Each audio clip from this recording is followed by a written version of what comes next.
একটু পাতিলেবু দিয়ে দেবো,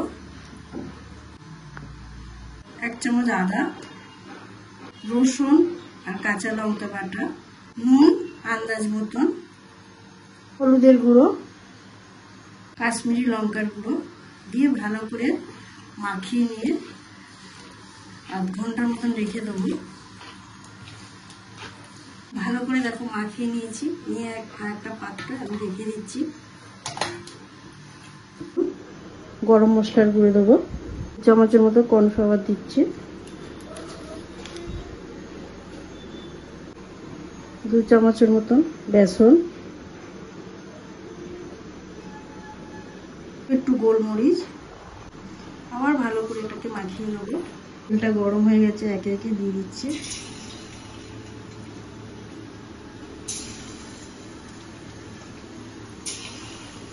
উল্টে দেখলাম 1 পিঠ হয়ে গেছে, আমি উল্টে দিচ্ছি সব।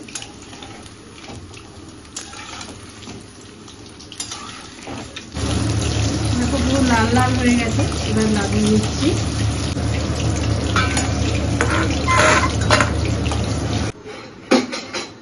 আবার এইভাবে সবকটা একটা একটা দিয়ে ভেজে নেব। এইভাবে সব দিয়ে দিলাম কড়াইতে, একসাথেই হয়ে গেছে। প্রথমটা এটা কিন্তু ভাজা হয়ে গেছে, আমি এবার তুলে নিলাম।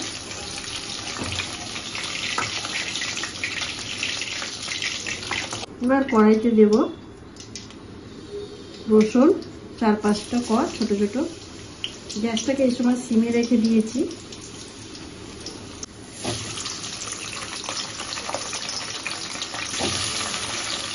সবই একসাথে দিয়ে এবার দিয়ে দিলাম 4-5টা কাঁচা লঙ্কা। ভাজা ভাজা হয়ে এসছে, আমি এখানে আদা দিয়ে দিলাম। কুচনো আদা দিলাম না, এটাকে ভালো করে নাড়বো। এখানে টমেটোর সস দিয়ে দিচ্ছি, সোয়া সস দিয়ে দিলাম, অল্প একটু ভিনিগার, এটা দিয়ে দিলাম আন্দাজ মতন, যে যেরকম মিষ্টি খান। সসটার মধ্যে একটু জল দিয়ে ঢেলে দিলাম, জলটা দিয়ে দিলাম। এখানে 2 চামচ আমি কর্নফ্লাওয়ার গুলে নিচ্ছি। এবার ফুটে এসছে, আমি এই চিলি ফিশটা দিয়ে দিচ্ছি, দিয়ে নাড়িয়ে গ্যাসটাকে সিমে রেখে দেবো। 5 মিনিট সিমে রেখে দেবো গ্যাসটাকে। তারপর 5 মিনিট ধরে ফুটে গেছে।